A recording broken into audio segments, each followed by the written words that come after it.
how do you find a best-selling product to sell on your TikTok shop?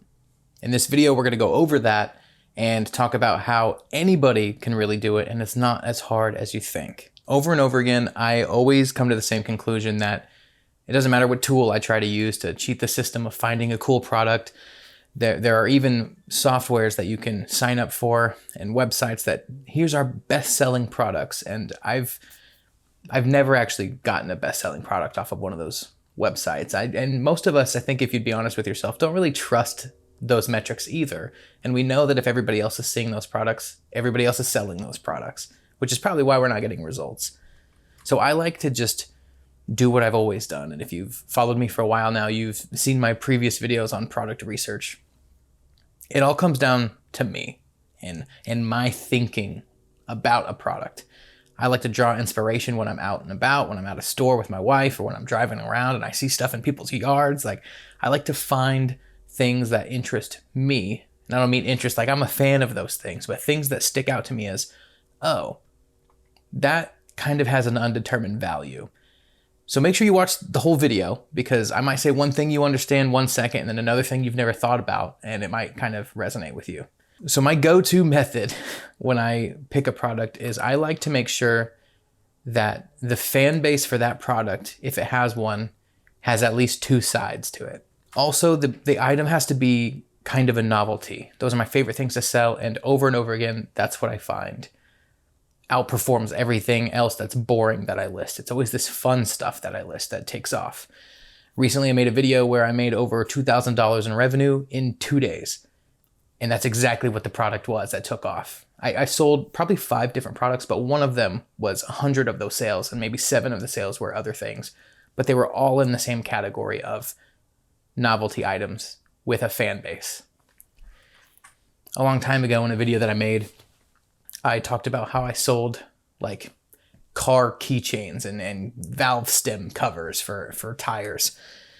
And how I arrived at that wasn't because of some tool that I saw that people were selling it. I know personally that just people where I live and probably everywhere in the country either are a fan, if a certain audience at least is a fan of Chevy or Ford or Dodge. Like, there's fan bases to those. There's a following and a fan base to those brands. So just finding products, especially keychains, that were just super easy impulse buys, where if somebody sees that and they're scrolling across a shop feed, as long as it's like $15, you might buy it for $5. But if it's $15, they don't really know in the moment. They don't know how to search for that same exact product somewhere else. They're just assuming they're going to buy it there.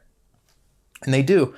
A lot of the time you find that people will just buy it because they know somebody that they want to give it to. And, oh, well, it's $15. As long as they're motivated to buy that item, they're good to go. Another item I had really good success with in the past listing for dropshipping were like themed shot glasses. So regardless of what you believe or care about, I don't really care. One item that I had a lot of success with was these shot glasses that were supporting some sort of like cause, basically. So like American flags, stuff like that. There's, for the fan base behind those are people that are going to see it, and if they want something like that or they think it's cool, they're just going to buy it. So it was like a shot glass that was all black with American flag on it, and it was in the shape of like a shotgun shell. And it's just one of those where, like, I don't really know how much that thing costs, but it's cool. I think it's cool. I know my friend would think it's cool. I want to have those when I have people over. I'm going to impulse buy that right now. It's $25 for a case of 4 of them or whatever. And it's going to look so cool when my friends come over and see that. It's not something like a flashlight, something boring. It's not, like my camera's on a tripod right now. If I were to just list a tripod on a TikTok shop, people might see that and be like, okay, one, if the small percentage is even motivated to buy something like that on a whim, a tripod, it's probably something they've been thinking about and researching, and they know the price of approximately. List something that has a fan base and nobody really knows what the price is, and it would take a lot for them to just go find it. And those people who would just go search for it aren't your customers anyway. On top of that, And I'll make videos in the future that give away products. I know in the VIP group, if you're part of that, I'm going to start giving away products at the end of the month that are things that sold on my TikTok shop so that you guys can copy it directly if you want to, but really so you can see the idea behind what I list and kind of see the similarities and apply that to your own thoughts when you're looking for products. But some little like side tips when you think of something that you want to do, like say for instance, a shot glass. That's like, let's say it's, I don't know, a coffee themed shot glass or something stupid. That's where the bulk uploading from Foxlister comes in. That helps me out a lot because now I don't have to find the perfect product to list. I can search a niche term into Amazon or Walmart or whatever, and then I can just bulk upload the whole page. And then I just let the system figure out what works for me. I let the clients or the customers, whoever's scrolling on TikTok, choose with their dollars, like what is the best performing thumbnail and title and all that. I don't edit any of it. I bulk upload a search term basically. And on top of that, something that I've seen a lot of people, I recently had somebody in the VIP group reach out and ask me, and I was sending them some voice messages, and I realized this is something that probably doesn't really get thought about, and it's an easy pitfall to fall into. But if you have something like you're selling a phone case, that might seem like a really cool thing to sell for dropshipping. It's not. That's a stupid thing to sell. And here's why. People will buy something and totally, if the idea is to impulse buy, and then these people buy an iPhone case, for example, what's the likelihood they ordered the one listing you had, but they have a different size phone, and now you're dealing with returns? Same thing, a lot of people will upload images from a listing on Amazon or whatever. Let's keep the example for the iPhone case and ignore the possibility that it's a different phone problem. Sometimes those thumbnails have, hey, this phone case comes in 3 different colors. And then before you know it, these people are messaging you. If you have a product take off, you don't want 100 orders, all of which you now need to figure out what phone size and color they want. It's already hard enough keeping track of their orders, getting the tracking numbers in there, and making sure everything's shipped out on time.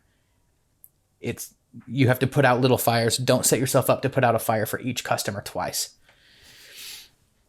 Same goes with customizable things like jewelry, ornaments this time of year, things like that. Don't go customizable because now you're interacting with every single order and having to make sure that it comes out correctly. And if you're sitting down at your computer to fulfill orders and you misspell a name somebody wanted to put on a necklace or something, and then they get it later, you're trying to now put out a fire from 2 weeks ago for a customizable item that you drop shipped from Etsy or something. And how do you even correct that situation easily? You don't. You just have to take a loss. So avoid that. List one simple item that can't be altered, that can't be customized, and that whoever sees it is like, that's for me and my group of people. That's the advice I give myself. And every single time I have a product take off, it follows those rules. This whole video came out of a conversation that was happening in the VIP group. I've had a lot of people signing up lately. If you want to join, it's $10 a month. I'll have a link in the description. We always have the free group, but with all the new updates with TikTok coming out and with my sales currently and a bunch of people coming out asking me questions, I'm really having to prioritize my time for the people in the VIP group. So again, $10 a month, you can cancel anytime. Foxlister, the bulk uploader tool that I was talking about, that's down in the description as well. My previous video where I got that over $2,000 in sales is pretty much all because of that bulk uploader and my ability to try to find a product, which, a little secret if you've made it this far in the video. The product that I listed was something that I put out in a best-selling products video like a year and a half ago. I just literally copied the same product and put it on here as a test. Made $1,000 in profit off of it. So just gonna put that out there. Maybe stick around for like all of my videos next time you watch one if you made it this far. Anyway, subscribe, comment something down below if you think I missed something. Tell me if you found something useful, like the video, and I will see you next time.